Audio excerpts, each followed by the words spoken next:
فقال سيدنا رسول الله صلى الله عليه وسلم إنما الأعمال بالنيات وإنما لكل امرئ ما نوى أو كما قال عليه الصلاة والسلام. فقال تعالى في شان حبيبه ومحبوبه ومعشوقه مخبرا وآمرا: إن الله وملائكته يصلون على النبي يا آمنوا صلوا عليه وسلموا تسليما. اللهم صل على محمد وعلى آل محمد كما صليت على إبراهيم وعلى آل إبراهيم إنك حميد مجيد. اللهم بارك على محمد وعلى آل محمد كما باركت على إبراهيم وعلى آل إبراهيم إنك حميد مجيد. اللهم بارك على روح محمد في الأجساد. اللهم بارك على في محمد في الأرواح وعلى جسد محمد في الأجساد وعلى قلب محمد في القلوب وعلى قبر محمد في القبور. سبحانك لا علم لنا إلا ما علمتنا إنك أنت العليم الحكيم. رب اشرح لي صدري ويسر لي أمري واحلل عقدة من لساني يفقهوا قولي. لا إله إلا الله لا إله إلا الله لا إله إلا الله لا إله إلا الله لا إله إلا الله لا إله إلا الله لا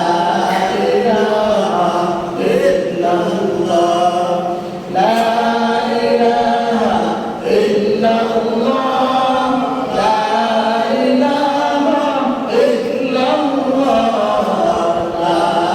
إله إلا الله لا إله إلا الله لا إله إلا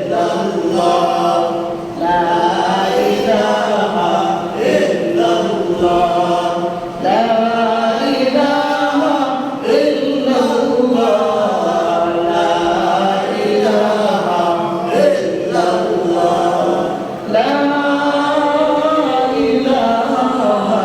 إلا الله محمد رسول الله صلى الله عليه وسلم. الحمد لله আল্লাহ রাব্বুল আলামিনের দরবারে লাখ কোটি শুকর ও সুজুদ যে মহান দয়াময় রব্বুল আলামিন আপনাদেরকে জুমা নামাজ আদায় করতে আল্লাহ তাআলার ঘর তথা মসজিদে আসার বসার সুযোগ করে দিয়েছেন। পাশাপাশি কোরআন এবং হাদিস মোতাবেক আল্লাহ রাব্বুল আলামিন কিছু আলোচনা করার এবং শোনার তৌফিক দান করে দিয়েছেন। আল্লাহ রাব্বুল আলামিনের দরবারে আমরা অন্তরের অন্তঃস্থল থেকে কালিমাতুশ শুকর আদায় করছি আলহামদুলিল্লাহ। আল্লাহ পাক রব্বুল আলামিন আমাদেরকে যা দান করেন তার খুশি হয়ে আমাদেরকে দান করেন, কিন্তু বান্দা যদি আল্লাহ তাআলা খুশি প্রদত্ত এই নিয়ামত পাইয়া যদি সে ধরে না রাখতে পারে, এর কারণে আল্লাহ পাক রব্বুল আলামিন দায়ী নয়, সম্পূর্ণ দায়ী হলো তার বান্দা। আল্লাহর তরফ থেকে বান্দার উপর যাই কিছু আসুক বান্দার ভালোর জন্যই আসে। আল্লাহ তাআলার দরবার থেকে বান্দার জন্য সুখ আসুক এটা তার জন্য ভালোই। আল্লাহ পাক রব্বুল আলামিনের দরবার থেকে বান্দার জন্য দুঃখ আসুক তাও বান্দার ভালোই। অর্থাৎ আল্লাহর পক্ষ থেকে বান্দার উপর যাই নিয়ামত দেওয়া হয় এটা বান্দার উপকারের জন্য, বান্দার ভালোর জন্যই আল্লাহ তাআলা দেন। তাহলে আমাদের এই জায়গায় করণীয় কি? আল্লাহ তাআলা খুশি হয়ে আমাদেরকে যাই দেন না কেন তার শুকরিয়া আদায়ের সাহায্যে আল্লাহর উপর খুশি হইয়া গ্রহণ করা। আপনি সুখে চলতেছেন এটা আমার আল্লাহ দেওয়া, এটা খুশি মনে গ্রহণ করবেন, এর বিনিময়ে আপনি পাবেন। আপনি দুঃখে চলতেছেন, অভাবে দিন কাটতেছেন, এটা আল্লাহর তরফ থেকে আপনার উপরে একটা পরীক্ষা আপনি আবার দিয়েছেন। এখানে যদি আপনি হানাহার করেন, আল্লাহর শুকরিয়া আদায় করেন না, তো আল্লাহ আপনার উপর বেজার হয়ে যাবে। আল্লাহ বেজার হয়ে গেলে তো দুনিয়া এবং আখিরাত উভয়ই করবা। এই জন্য আল্লাহ পাক রব্বুল আলামিন আমাদেরকে এই দুনিয়ার আমাদের মধ্যে বানাইছেন একমাত্র আল্লাহর ইবাদত করার জন্য। আল্লাহ তাআলার ইবাদত ব্যতীত দুনিয়ার পেছন পড়িয়া শয়তানের পেছনে পড়িয়া নিজের জিন্দেগি নষ্ট করার জন্য আল্লাহ দুনিয়াতে পাঠান নাই। আল্লাহ তাআলা যাই এই নিয়ামতের মধ্যে আমাদেরকে দিয়েছেন, পাঠিয়েছেন, এটা সব অবস্থায় আল্লাহ তাআলা আমাদের মঙ্গলের জন্যই পাঠাইছেন, আমাদের লাভের জন্যই পাঠাইছেন। আল্লাহর কিঞ্চিত পরিমাণ কোনো লাভের জন্য আমাদেরকে দুনিয়া পাঠান নাই। আল্লাহ তাআলা পাঠাইছেন আল্লাহর গোলামি করার জন্য। আর কোনো বান্দা যখন আল্লাহর গোলামি করিয়া যখন আল্লাহর কথা মতো চলবে তখন আল্লাহ পাক রব্বুল আলামিন তাকে ডাবলের ডাবল আল্লাহ তাআলা তার প্রতিদান দান করবেন। সুবহানাল্লাহ। এখন এই দুনিয়ার মধ্যে তাকিয়ে আমরা কি করব? আল্লাহর ইবাদত করব। আল্লাহর ইবাদত যদি করতে হয় তাহলে আল্লাহর ইবাদত করতে গিয়া আল্লাহর দেওয়া যে বিধান, আল্লাহর দেওয়া যে মনোনীত ধর্ম ইসলাম ধর্মের পুরোপুরি ভিতরে ঢুকে যেতে হবে। পুরোপুরি ভাবে যখন আমরা ঢুকবো, ঢোকার কারণে আল্লাহ পাক রব্বুল আলামিন আমরা আল্লাহর খাস বান্দা হিসেবে গণ্য হব। এই জন্য আমার তেলাওয়াত আয়াতে আল্লাহ তাআলা বলেন, ইয়া আইয়ুহাল্লাযীনা আমানু দুখুলু ফিস-সিলমি কাফা। হে মুমিনগণ, তোমরা ইসলামের ভিতরে পুরোপুরি ভাবে ঢুকে যাও। কিছু ঢুকবা কিছু ঢুকবা না, কিছু মানবা কিছু মানবা না, এতে করে পুরোপুরি ঢোকা হয় না। দুই নৌকাতে ফাড়া দিলে যে অবস্থা হয় ঠিক তোমাদের অবস্থা ঠিক এমনই হবে। এই জন্য পুরোপুরি ভাবে ঢুকে যাও। এরপরে আল্লাহ তাআলা বলেন, ওয়ালা তাত্তাবিউল খুতুওয়াতিশ শাইতান ইন্নাহু লাকুম আদুউম মুবিন। তোমরা তো ইসলামের ভিতরে ঢুকবা, ঢুকতে গিয়া তোমাদের একটা শত্রু আছে, যে শত্রুটা তোমাদেরকে ঢুকতে ইসলামের ভিতরে পুরোপুরি ভাবে ঢুকতে তোমাদেরকে বাধা দিবে। এই শত্রুটার নাম হলো ওয়ালা তাত্তাবিউ খুতুওয়াতিশ শাইতান। যে শয়তান আমার কাছে ওয়াদাবদ্ধ হয়েছে যে তুমি বান্দাকে সে ধোঁকা দিয়ে জাহান্নামে বানাবে, সে আমার কাছে ওয়াদাবদ্ধ হয়েছে। এই জন্য আগে তোমাকে আমি জানাই দিলাম যে ওয়ালা তাত্তাবিউ খুতুওয়াতিশ শাইতান, শয়তানের রাস্তাকে তোমরা গ্রহণ করিও না, শয়তানের পথকে অনুসরণ করিও না। ইন্নাহু লাকুম আদুউম মুবিন, নিঃসন্দেহে শয়তান তোমাদের প্রকাশ্য দুশমন। বলেন নাউযুবিল্লাহ। শয়তান আমাদের বন্ধু না দুশমন? কে বলেছেন? আল্লাহ। ইন্নাহু লাকুম আদুউন মুবিন। নিঃসন্দেহে শয়তান হলো তোমাদের প্রকাশ্য দুশমন। তুমি যখন আমি আল্লাহর ইবাদত পালনার্থে যখন তুমি ইসলামের ভিতরে ঢুকে যাবে, ঢুকতে গিয়ে যখন আমি আল্লাহর বিধিবিধান যখন পালন করবে, তখন তোমাকে সে অ্যাটাক করবে।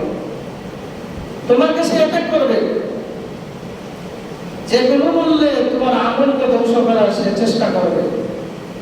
এই জন্য এই আমলকে ধ্বংস করার জন্য সে উঠে পড়ে সব সময় লেগে আছে। এগুলো থেকে তুমি সর্বাবস্থায় বাঁচিয়ে থাকার জন্য আমি আল্লাহ তোমাকে মেসেজ দিয়ে দিলাম, ওয়ালা তাত্তাবিউ খুতুওয়াতিশ শাইতান ইন্নাহু লাকুম আদুউম মুবিন। আল্লাহ বলেন, আল্লাহ রব্বুল আলামিন বলেন, শয়তানের রাস্তা প্রথম অনুসরণ করিও না, শয়তানকে তোমার গুরু বলে মানিও না, শয়তানকে তোমার রাহবার বলে গ্রহণ করিও না। কারণ শয়তানের রাস্তা দেখায় জাহান্নামে, আমি আল্লাহর রাস্তা দেখাই জান্নাতে। সুবহানাল্লাহ। এই শত্রুরা তোমাদের প্রকাশ্য দুশমন, গোপন দুশমন নয়। এই শয়তানের রাস্তাকে তোমরা কখনো অনুকরণ করিও না। কারণ শয়তান তোমাদের আমলের উপর অ্যাটাক করবে, তোমাদের ঈমানের উপর অ্যাটাক করবে, তোমাদেরকে বিভিন্ন ভাবে ফুসলাইয়া ঈমান আমল ধ্বংস করিয়া বেঈমান বানায় তোমাদেরকে দুনিয়া থেকে বিদায় করবে। বলেন নাউযুবিল্লাহ। এই জন্য শয়তানের রাস্তাকে প্রথম অনুসরণ করা যাবে না। এই শয়তান থেকে যতটুকু পারা যায় দূরে থাকার চেষ্টা করা। কারণ শয়তান আমাদের সঙ্গে অল টাইম 24 ঘন্টা চলাফেরা করে। তাকে চলাফেরা করার জন্য এত ক্ষমতা আমার আল্লাহ দান করেছেন। আল্লাহর কাছে বলতেছে, আল্লাহ তুমি তো বলছো তোমার বান্দাকে আমি জাহান্নামী বানাতে পারবো না, তবে তোমার কাছে আমি একটা ক্ষমতা চাই, বান্দার রোগে রোগে চলার মতো ক্ষমতা আমাকে দিয়ে দাও, দেখবা তোমার বান্দাকে আমি জাহান্নামী বানাবো। বলেন নাউযুবিল্লাহ। আল্লাহ বলেন, যারা শয়তান তোমাকে ক্ষমতা দিয়ে দিলাম, তবে শুনে না, আমার খাস বান্দা যারা আছে আমাকে সব অবস্থায় ভয় করে, আমার বিধান মতো সে চলাফেরা করে, আমি ওই জাত ও ইজ্জতের কসমকে বলি, আমার ওই মাকুল বান্দাকে আমার রাস্তা থেকে কখনো তুমি সরাতে পারবে না। সুবহানাল্লাহ। কখনো তুমি সরাতে পারবে না। এই জন্য আমাদেরকে শয়তানের নেই সুরতও ধোঁকা দেয়।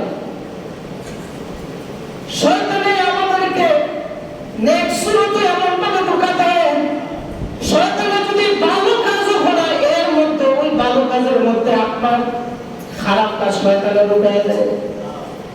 যেমন ধরেন, পৃথিবীতে আপনার একজন শত্রু আছে, সে সর্বাবস্থায় আপনার ক্ষতি করতে চায়, কিন্তু দেখা যায় হঠাৎ করে আপনার বাড়িতে আগুন লাগছে, কিন্তু সে দৌড়ে আসিয়া পানি নিয়ে আগুন নিভাইয়া তোমাকে এই রাস্তা থেকে হেল্প করছে, আগুন থেকে তোমাকে বাঁচাইছে, তোমার শত্রু চিরশত্রু। কিন্তু দেখা যায় আগুন নিভাইয়া ঘরের ভিতরে গিয়ে দেখে ঘরের ভিতরে জিনিস একটা নাই, সব ছুঁড়ে ধরে নিয়ে গেছে। এটা শয়তানের শত্রু কারবার, যে তোরে হাতে না মারিয়া তোকে পাতে মারবো। বলে কিভাবে? তোর কোন গাছের মধ্যে আগুন লাগাইয়া দিয়া আগুন নিভাতে সবাই চলে যাবে, এদিকে আমি এক পাত্র রেডি করে রাখবো, এক ফুট রেডি করে রাখবো। তোমরা যখন আগুন নেভানোর জন্য যখন চলে যাইবা, এই ফাঁক দিয়ে তোমার ঘরের সমস্ত মাল চুরি করে নিয়ে যাইব। বলেন তো, শত্রু সর্বাবস্থায় প্রথম উপহার করছিনি? উপহার করছিনি? আগুন নেভানোর উপহার করছে না? কিন্তু এই উপহারের ভিতরে ক্ষতি আছে না নাই? এদিকে আগুন লাগাইয়া আর ওইদিকে ফুট রেডি করে ঘরে বাড়ি করে ফেলছে, আর এদিকে তার উপহার করছে। ঠিক তদ্রুপ ভাবে শয়তানও আমাদেরকে এরকম ভাবে ধোঁকা দেয়। শয়তানও এরকম ভাবে আমাদেরকে ধোঁকা দেয়। আয় চলে আস, মসজিদের মধ্যে চলে যায় নামাজ পড়ার জন্য। যখন কোন নামাজি বান্দাকে যখন ফিরাতে পারে না, ঠিক আছে চল মসজিদের মধ্যে গিয়া মসজিদে আসিয়া তার মসজিদে আসার পরে তার আদব কায়দা কি, মসজিদে আসার পর সে কোনো কথা বলবে না, মসজিদে আসার পর দুনিয়ার কোনো কথা বলবে না, মসজিদে আসার পর কোনো শয়তানি কোনো কাজ করবে না। কিন্তু দেখা যায় মসজিদে আসার পর দুনিয়ার গল্প নিয়ে যখন করে ফেলে, দেখেন নেক্সট সূরাতে শয়তানে আপনাকে ধোঁকা দিতেছে, নেক্সট সূরাতে শয়তানে আপনাকে ধোঁকা দিতেছে, আর শয়তানে আপনাকে বলছে আয় মসজিদে আয়, মসজিদে যাই, এটা ভালো কাজ। কিন্তু মসজিদে এসে শয়তানি করে, এটা খারাপ কাজ। ভালো কাজের ভিতরে খারাপ কাজ ঢুকে গেছে। আল্লাহর নবীর এক সাহাবী হযরত আমির ইবনে মুয়াবিয়া রাদিয়াল্লাহু তাআলা এমন এক মাকবুল সাহাবী যাকে কাতিবে ওহী বলা হয়। আল্লাহর রাসূলের সাহাবায়ে-কেরাম যারা আল্লাহর দরবার থেকে ওহী আসতো, ওহী আসার পর আল্লাহর রাসূলের এই ওহীগুলো যারা লিপিবদ্ধ করে রাখতো, লিখে রাখতো, এর মধ্যে একজন সাহাবী আল্লাহর রাসূলের মনোনীত আমির মুয়াবিয়া রাদিয়াল্লাহু তাআলা এমন এক মাকবুল বান্দা, আল্লাহু আকবার। আমির মুয়াবিয়া রাদিয়াল্লাহু তাআলা উনি সর্বাবস্থায় মৃত্যুর জন্য প্রস্তুতি নিয়ে রাখতেন। সুবহানাল্লাহ। আমির মুয়াবিয়া রাদিয়াল্লাহু তাআলা এমন এক আল্লাহর রাসূলের প্রিয় সাহাবী, উনি সপ্তাহের মধ্যে লোক কাটতেছেন, হাতে বেরোনো এবং গোপনাঙ্গের যে ময়লাগুলো এগুলো সাফ করতেছেন। তার পাড়া প্রতিবেশী যারা আছে তাকে জিজ্ঞাসা করতেছে, হে ভাই আমির মুয়াবিয়া, তুমি দেখা যায় এমনি তো আমরা সাধারণত শুক্রবারে হাত পায়ে নখ কাটি, চুল দাড়ি কাটি, কাটিয়া ফ্রেশ হয়ে সুন্দর করে জুমার নামাজে যাই, কিন্তু দেখা যায় আজকে তুমি শুক্রবার না, শুক্রবার ছাড়াও দেখা যায় তুমি এইভাবে নখ কাটতেছো, তার কারণ কি? হযরত আমির মুয়াবিয়া বলে, আমি নখ কাটতেছি এই জন্য কিছুক্ষণ পরে আমার মাওলার সঙ্গে আমার সাক্ষাৎ হয়ে যাবে। সুবহানাল্লাহ। আমার মাওলার সঙ্গে আমার সাক্ষাৎ হবে, কিছুক্ষণ পরে আমি মারা যাব, এই জন্য হাতে পায়ে যে নখগুলো আছে এগুলো আমি কাইটা নিতেছি। হাতে পায়ে নখ লম্বা রাখি, এই ময়লাকে আমি আল্লাহর দরবারে সাড়া দিতে চাই না। সুবহানাল্লাহ। হাদিস শরীফে আছে হযরত আমির মুয়াবিয়া রাদিয়াল্লাহু তাআলা যখন মৃত্যুবরণ করবেন, তার বাড়ির আশেপাশে সমস্ত চতুর্দিকে আসমানের ফেরেশতারা আসিয়া তাকে স্বাগতম জানানো শুরু করছে। সুবহানাল্লাহ। আর আমির মুয়াবিয়ার আত্মীয়-স্বজন যারা আছে তারা বলে, আমরা নিজ কানে ফেরেশতাদের ইস্তেকবাল আমরা নিজ কানে স্মরণ করেছি। সুবহানাল্লাহ। ফেরেশতারা বলতেছে, ইয়া আইয়াতুহান নাফসুল মুতমাইন্নাহ ইরজিই ইলা রাব্বিকি রাদিয়াতাম মারদিয়া। এইভাবে আয়াতগুলো বলে বলে ফেরেশতারা এইভাবে ইস্তেকবাল জানাইতেছে আর বলতেছে, আমির মুয়াবিয়া রে, তোমাকে নেওয়ার জন্য আল্লাহ তাআলা অসংখ্য অগণিত ফেরেশতা আল্লাহ তাআলা তোমার দেহের মধ্যে বানাইছে। সুবহানাল্লাহ। ওই আমির মুয়াবিয়া রাদিয়াল্লাহু তাআলা একদিন তাহাজ্জুদের সময় উনি ঘুমিয়ে গেছেন, তাহাজ্জুদের সময় উঠতে পারতেছেন না। শয়তান আসিয়া আমির মুয়াবিয়াকে ডাকতেছে সুন্দর করে, ওহে আমির মুয়াবিয়া, তাড়াতাড়ি ঘুম থেকে উঠে যাও, ঘুমের সময় শেষ, তোমার তাহাজ্জুদের সময় হয়ে গেছে, তাড়াতাড়ি তুমি ঘুম থেকে উঠে যাও। আমির মুয়াবিয়া রাদিয়াল্লাহু তাআলা বলেন, ব্যাপারটা কি? আমাকে ডাকার মতো তো ঘরের মধ্যে কোনো লোক নাই, কিন্তু তাহাজ্জুদের সময় আমাকে ডাকতেছে কে? তার ব্যাপারটা কি? আমির মুয়াবিয়া যে ব্যক্তি ডাকতেছে তাবা মেরে তার হাতের মধ্যে ধরে ফেলেছে, ধরিয়া বলতেছে, ও ভাই তুমি কে? আর এত গভীর রাতে তাহাজ্জুদের সময় তুমি আমাকে ডাকতেছো তাহাজ্জুদ করার জন্য, ব্যাপারটা কি? তুমি কে? তখন ওই শয়তান বলতেছে, আমি হলাম ইবলিসের ছেলে সামুন্ডা। সুবহানাল্লাহ। ইবলিসের ছেলে সামুন্ডা, তাও আবার আমাকে তাহাজ্জুদ নামাজ পড়ার জন্য ডাকতেছো? এই ঘরের মধ্যে তো কেউ নাই, তুমি একা একা আমাকে ডাকতেছো, তার কারণ কি?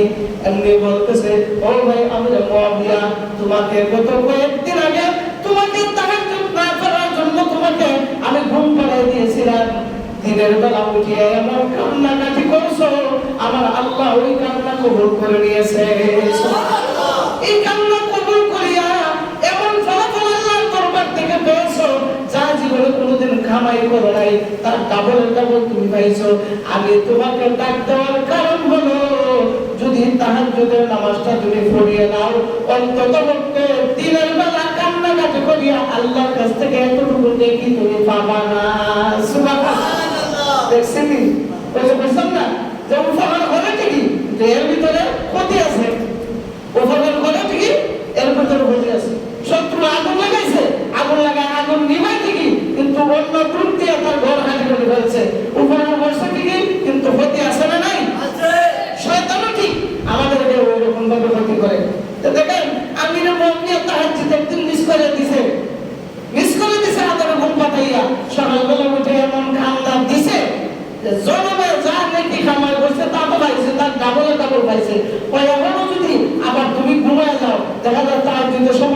যাইতেছে, আবার যদি সমাজে উঠে এইভাবে কান্নাকাটি করো তো আল্লাহর কাছে তো এরকম নাকি বেশি হয়। আর আমি তো চাই কোনো বান্দা এইভাবে নাকি যাতে বেশি না পায়, এই জন্য নিজ দায়িত্ব তোমরা তো আগে তো সব জায়গায় দিচ্ছি। সুবহানাল্লাহ। শয়তান যখন আমাদেরকে ধোঁকা দিতে চায়, সর্বপ্রথম আমাদেরকে ঈমান নামক দৌলতটা যে আছে, এই ঈমান নামক দৌলতের উপর অ্যাটাক করে। ঈমান নামক দৌলতের উপর যখন অ্যাটাক করে, যখন থেকে ঈমানকে লুণ্ঠন করার মতো তার মধ্যে কোনো চান্স নাই, সে আল্লাহর খাস বান্দা, তখন মানতে চায় না, তখন তার আমলের উপর অ্যাটাক করে, যে তাকে আমলি ভাবে তাকে কিভাবে ক্ষতি করতে পারি। আমলি ভাবে যখন অ্যাটাক করে, আল্লাহর খাস বান্দাকে আমল থেকে ফিরাইতে পারে না। আল্লাহর খাস বান্দা যখন আল্লাহর বন্দিত ধ্বনি যখন শুনে যায়, শোনার সাথে সাথে যখন মসজিদে দৌড়ে আসে, তার আমলের উপরে অ্যাটাক করতে পারে না। এবার কি করে? তার আমলের মধ্যে অলসতা ঢুকাই দেয়। বলেন নাউযুবিল্লাহ। আমল করার ক্ষেত্রে আমাদের অলসতা আছে না নাই? আযান শুনে মসজিদে যাওয়া তার জন্য বাধ্যতামূলক, মসজিদে যায় না, কয়েকটু পরে যায়, অলসতা আছে না নাই? জামাত রেডি হয়ে যাইতেছে, অযথা দাঁড়ায় গল্পগুলো করতেছে, কয়েকটু পরে যায় জামাত রেডিও, অথচ তাকবীরে উলার সঙ্গে যদি কেউ জামাত যদি একাধারে যদি 40 দিন কোনো বান্দা পড়ে, আল্লাহর মহিমান্বিত তার দপ্তরের মধ্যে নেককার বান্দা হিসেবে তার খাতার মধ্যে নাম উঠায় দেওয়া হয়। তাকবীরে উলা আমরা মিস করি কি করি না? অলসতা আছে না নাই? মসজিদে আসবে শুক্রবারে, সবার আগে আগে মসজিদে আসলে ফায়দা আছে না নাই? আল্লাহ তাআলা আল্লাহর রাস্তায় উট কুরবানি দিলে যে প্রথম আসে তার আমলনামায় সওয়াব দেওয়া হয়। সুবহানাল্লাহ। কিন্তু এই জায়গার মধ্যে অলসতা বলে ভাই এখন না আর ঘরে যাবো, ওয়াজ শেষ হোক এরপরে যাবো, খুতবা রেডি হোক এরপরে যাবো, অলসতা আছে না নাই? এই অলসতা আপনার আমলের ভিতরে শয়তান ঢুকায় দিয়েছে। এই অলসতার কারণে আপনাকে কত বড় ফজিলত থেকে আপনাকে বঞ্চিত করতেছে। ইসলামের যত যুদ্ধ হয়েছে ইসলামের মধ্যে সবচেয়ে স্মরণীয় যুদ্ধদের মধ্যে একটা যুদ্ধের নাম হলো তাবুক যুদ্ধ। এই তাবুক যুদ্ধ যখন শুরু হয়ে গেছিল, তাবুক যুদ্ধের সময় আল্লাহ রাসূল সাল্লাল্লাহু আলাইহি ওয়াসাল্লাম নিজে সশরীরে উপস্থিত থেকে সেনাপতির দায়িত্ব পালন করছেন। আর এটা আল্লাহ রাসূল সাল্লাল্লাহু আলাইহি ওয়াসাল্লামের সর্বশেষ যুদ্ধ, এরপর আর কোনো যুদ্ধ করার ভাগ্য হয় না। তো তাবুক যুদ্ধ যে সময় প্রস্তুতি নিতেছেন, ওই সময় ফুল ব্যবসার মৌসুম, অর্থাৎ আরব দেশে তো সবচেয়ে বিখ্যাত ব্যবসা হলো খেজুরের ব্যবসা। ওই সময় খেজুরগুলো পাকতেছে, 7-10 দিন পরেই এগুলোকে বাজারজাত করতে হবে। কিন্তু দেখা যায় আল্লাহ তাআলা ওয়াদা করেছেন তাবুক যুদ্ধে যাওয়ার জন্য। এখন এতগুলা খেজুর যা আছে এগুলোকে তো বিক্রি করতে হবে, আপনাদের নষ্ট হয়ে সব শেষ হয়ে যাবে। তো আল্লাহ তাআলার ওয়াদার মতো আল্লাহ পাক রব্বুল আলামিন রাসূলকে জানিয়ে দিলেন যে আপনি কিছু লোককে দায়িত্ব দিয়ে যান, এই বাগানের খেজুরগুলো যেন বিক্রি করে, আর বাকি দায়িত্বগুলো আপনি পালন করার জন্য বলে যান সবাইকে। আল্লাহ রাসূল সাল্লাল্লাহু আলাইহি ওয়াসাল্লাম সমস্ত সাহাবায়ে কেরামদেরকে ডাকলেন, এদিকে আসো।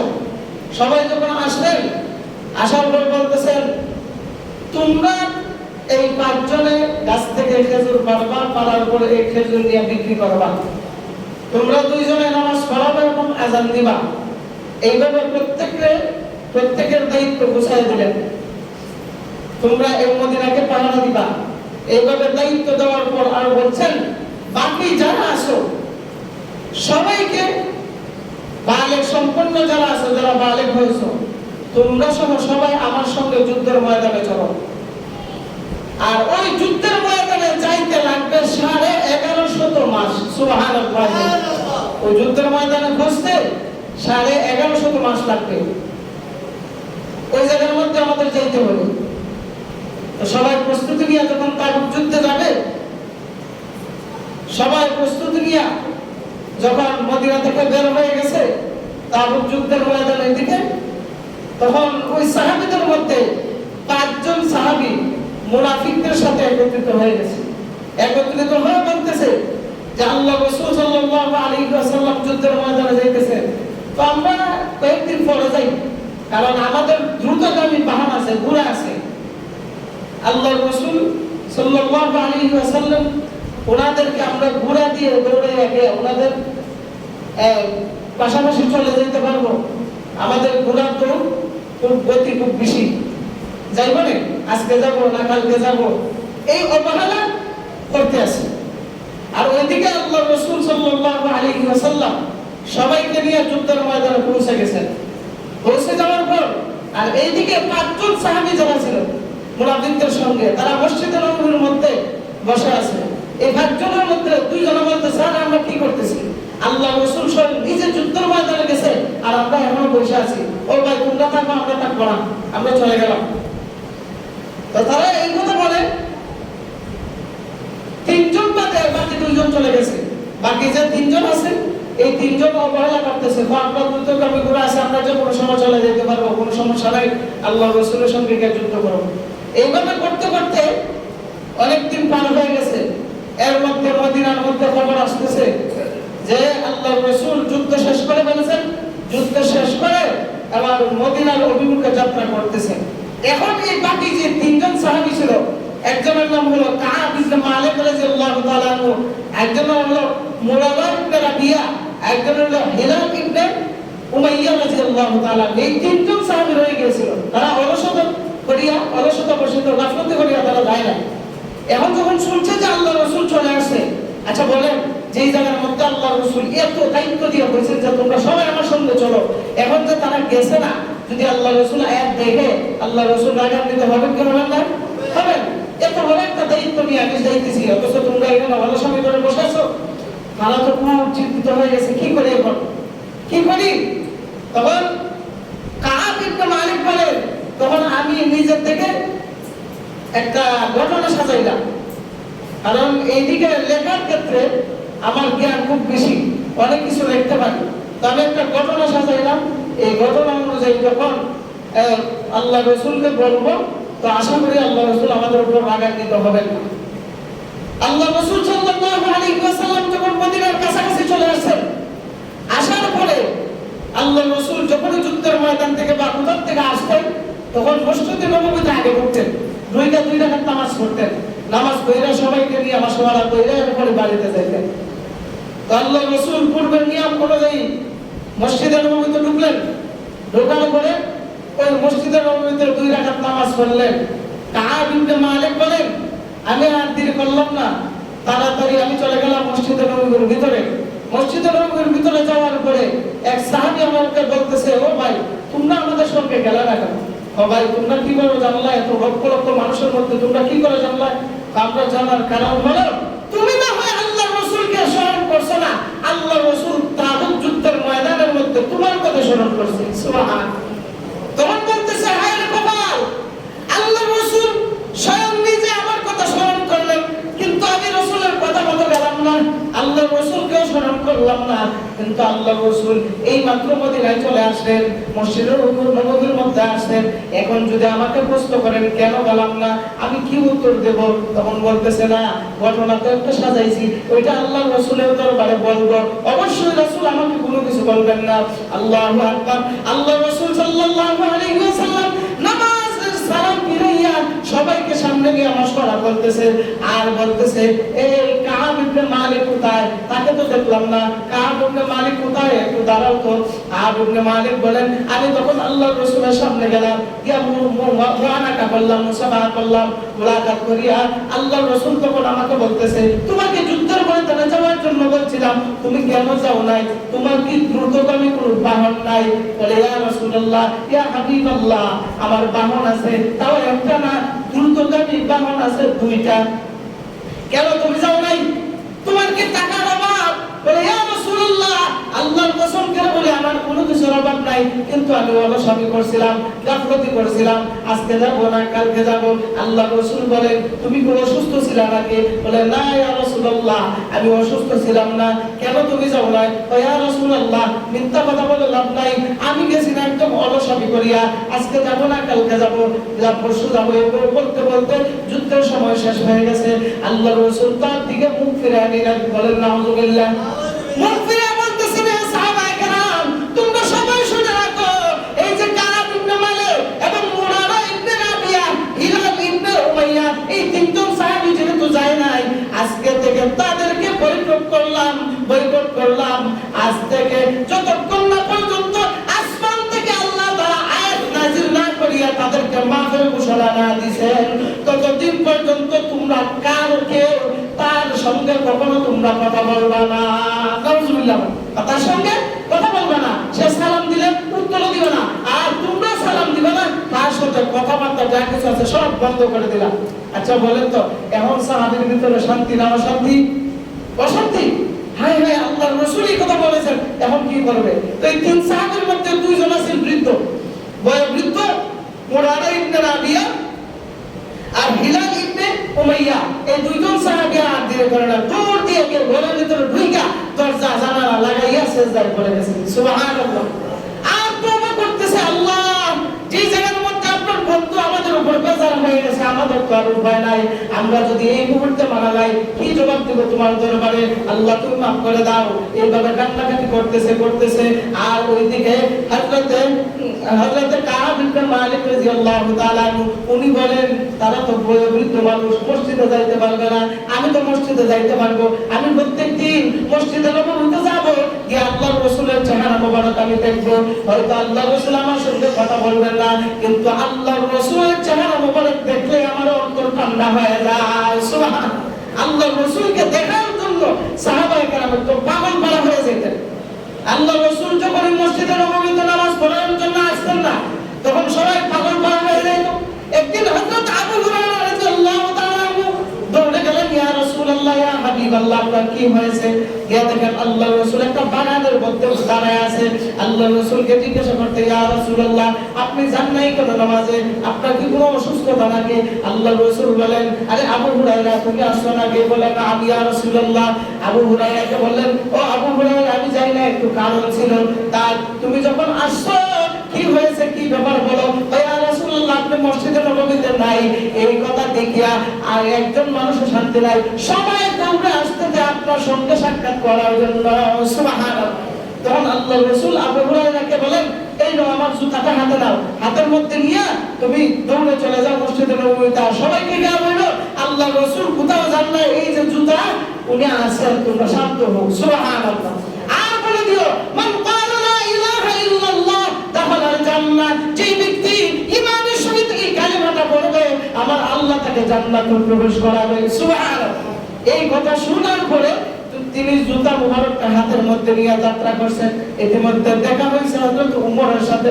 হযরত ওমর বলতেছে, এই আবু হুরায়রা, কোথায় যাও? আর তোমার হাতের মধ্যে কি? আল্লাহর রাসূলের জুতা মুবারক। তা তুমি কোথা থেকে আসছো? রাসূলের সঙ্গে দেখা করতে আসি। আচ্ছা, তার একটা খবর শুনছো কি? আল্লাহর রাসূল আমাকে বলে দিয়েছেন তোমাদেরকে জানানোর জন্য যে আল্লাহর রাসূল বলেছেন, মান ক্বালা লা ইলাহা ইল্লাল্লাহ দাখালাল জান্নাহ, যে ব্যক্তি ঈমানের সহিত এই কালিমাটা পড়বে সে আল্লাহর জান্নাতে প্রবেশ করবে। এই কথা শোনা মাত্র হযরত ওমর বলেন, যা দৌড়ে তাড়াতাড়ি যা আল্লাহর রাসূলের দরবারে যা। এই কথা রাতের করতে পারবে। সুবহানাল্লাহ। তখন আরে ভাই, আল্লাহর রাসূল বলছে কোয়ার জন্য, তুমি আমার নিষেধ করবে না, না কোয়ার দরকার নাই। এমনি কি করছে হযরত ওমরে এক খুশি মারছে, কি মনে করে ওমরের খুশি খাইয়া সিনতে বলে গেছে। সুবহানাল্লাহ। হযরত আবু হুরায়রা দৌড়তেছে, ইয়া রাসূলুল্লাহ, ইয়া হাবিবাল্লাহ, ওমর আমারে মারছে। কেন? হে ওমর, তুমি তাকে মারলে কেন? ইয়া রাসূলুল্লাহ, আপনি যে কথা বলছেন যেমন ক্বালা লা ইলাহা ইল্লাল্লাহ দাখালাল জান্নাহ, এই কথা নাকি তাদের কাছে বলতে। ইয়া রাসূলুল্লাহ, এদের মধ্যে কিছু ঈমান দুর্বল মানুষ আছে যে এই কথা শোনা মাত্রই নামাজ রোজা যা কিছু আছে সব ছেড়ে দিবে, আর কোনো কিছু বলবে না, শুধু কালিমাই বলবে। সুবহানাল্লাহ। এদের কাছে এই কথা হওয়ার দরকার নাই। যদি এই কথা শুনে অবশ্যই নামাজ ছেড়ে দিব, রোজা ছেড়ে দিব, হজ করা ছেড়ে দিব, আমল নামা যা কিছু আছে সব কিছু এদের বরবাদ হয়ে গেছে। এই জন্য পাকাপোক্ত ঈমানওয়ালা যারা আছে তাদেরকে বলা দরকার, এদের কাছে বলার দরকার নাই। সুবহানাল্লাহ। তো সাহাবায়ে কেরাম পাগল করা হয়ে যেতেন আল্লাহর রাসূলকে না দেখলে। কাব ইবনে মালিক বলেন, আমি প্রত্যেকদিন যাইতাম আল্লাহর রাসূলের খালি চেহারা মোবারক দেখার জন্য। একদিন আমি নজর করে দেখি, আমি আল্লাহর রাসূলের দিকে তাকাইলে রাসূল আমার দিকে তাকান না, অন্যদিকে চেহারা ঘুরে নেন। আবার যখন আমি অন্যদিকে চেহারা ঘুরাই তখন রাসূল আমাকে ছায়া ছায়া দেখে। সুবহানাল্লাহ।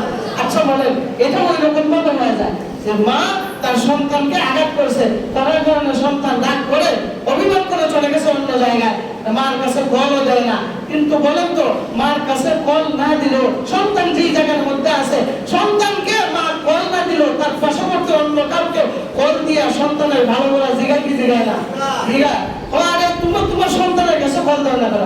আরে দিই না, এত আমার সাথে কথা বলে না, আপন দিলেও কল ধরতো না, এই জন্য আমি তোমার কাছে দিলাম। অতএব হে যদি আপনার কথা না শুনে তা আপনি কেন কল দেন? এমনি কল, সন্তান তো পেটে তো আমি ধরছি। সুবহানাল্লাহ। আরে পেটে তো আমি ধরছি, এটা তো আমার কলিজার টুকরা সন্তান। হে আমার সঙ্গে কথা না বললেই কি, সে আমার কুসকেল না নিলেই কি আমি তার কুস খবর নিব? কারণ সে তো আমার রক্তের, আমার কলিজার ধন। আমি তাকে না ছাড়া, তার কুস খবর নেওয়া না ছাড়া আমি থাকতে পারি না। সুবহানাল্লাহ। এটা হলো মহব্বতের বহিঃপ্রকাশ। বলেন আল্লাহর রাসূলের সাহাবায়ে কেরামকে ভালোবাসেন কি বাসেন না? মহব্বত করে কি করে না? সেই মহব্বতের দাবিতে রাসূল ঘুরে ঘুরে তাকায়, সে যখন অন্যদিকে তাকায় তখন আমি হযরত কাব ইবনে মালিক বলেন, আমি যখন এইভাবে দেখলাম, দেখার পরে তখন আমার অন্তরের মধ্যে একটু শান্ত হয়েছে। এরপরও শান্ত হয় না। এইভাবে একাধারে 40 দিন কেউ আমার সঙ্গে কথা বলেন না। সুবহানাল্লাহ। আমি বাজারে যাই, কেউ বাতে না, মসজিদে যাই, কেউ কথা হয় না, আল্লাহ রাসূলও কথা হয় না, আমার ভিতরে তো শান্তি নাই। কি করব 40 দিন পরে আল্লাহ রাসূল আমাকে ডাক দিয়েছেন। সুবহানাল্লাহ। ডাক দেয়া হয়, হে কাব ইবনে মালিক, এদিকে আসো, তাআল, এদিকে আসো। ইয়া রাসূলুল্লাহ, ইয়া হাবিবাল্লাহ। বলেন কি বলবেন? তুমি এক কাজ করো, তোমার যে স্ত্রী আছে, তোমার স্ত্রীকে তোমার শ্বশুর বাড়ি রেখে আসো। সুবহানাল্লাহ বলেন। ইয়া রাসূলুল্লাহ, ইয়া হাবিবাল্লাহ, আপনিও কথা বলেন না, সাহাবায়ে কেরামও কথা বলেন না, বাজার হাটে ঘাটে কেউ কথা বলে না, আমার তো কেউ নাই, একমাত্র কথা বলার একটাই সাথী আছে, আমার স্ত্রীর সঙ্গে আমি একটু কথা বলতে পারি। এমন দেখা যায় স্ত্রীকেও আমি শ্বশুর বাড়ি রেখে আসবো, কার সাথে কথা বলবো? সুবহানাল্লাহ বলে। এখন আল্লাহ রাসূল অর্ডার করছেন, আর তো না করা যায় না। এখন কি বলতেছে, ইয়া রাসূলুল্লাহ, ইয়া হাবিবাল্লাহ, স্ত্রীকে তো শ্বশুর বাড়ি রাখবো, কি একবারে তালাক দিয়ে দিব, না এমনি রেখে আসবো? বলা এমনি রেখে আসো। সুবহানাল্লাহ। তখন এমনি তার শ্বশুর বাড়িতে রেখে আসছে। আসার পরে সে চিন্তা করতেছে যে কেউ আমার সঙ্গে কথা বলে না, আমার সঙ্গে কথা বলার মতো কেউ নাই, আল্লাহর রাসূলও কথা বলে না, অথচ আমার সাথে যে দুইজন ব্যক্তি ছিল তারা যে আল্লাহর রাসূল বলার পরে যে ঘরের ভিতরে ঢুকছিল, তারা প্রত্যেকদিন কান্নাকাটি করতে করতে জমিন বাসায় দেয়, অথচ আমাদের ভিতরে এই কষ্ট নাই যে আল্লাহর রাসূল স্বয়ং নিজে আমার সঙ্গে কথা বলে না, আমার এই দুঃখ কষ্ট আমার ভিতরে ঢোকে না। শেষ পর্যন্ত অমর ভাইয়া আল্লাহর রাসূল আমার স্ত্রীকে শ্বশুর বাড়ি পাঠিয়ে দিলেন।